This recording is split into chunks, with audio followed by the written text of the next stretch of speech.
Al-Ghaffar. Al-Ghaffar, the one who forgives the sins of his slaves time and time again. So throughout the Quran and Sunnah, you will always see how Allah subhanahu wa ta'ala mentions His forgiveness, His limitless forgiveness, that no matter how many times we sin, or the degree of the sin or the nature of the sin, as long as we repent, as long as we seek forgiveness, we will be forgiven.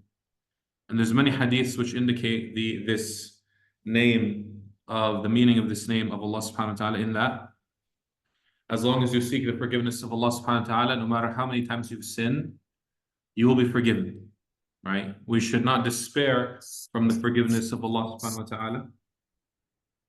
We should not despair from the forgiveness of Allah subhanahu wa ta'ala. What shaitan tries to do is he tries to come to us and make us think we've done this sin so many times, we can never leave it, we can never be forgiven. No, this is from the waswas of shaitan, where they try to make us feel that we're not going to be forgiven. But in reality, as long as we're alive, and as long as we seek the forgiveness of Allah subhanahu wa ta'ala, then we are forgiven. We will be forgiven. Right?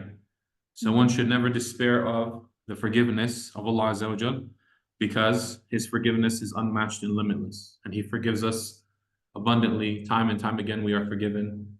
And one should never feel like their sins are too much for Allah subhanahu wa ta'ala to forgive. One should never have this mindset, because this mindset keeps us stagnant and doesn't allow us to repent and fix ourselves. Right? So this is the meaning related to Al-Ghaffar.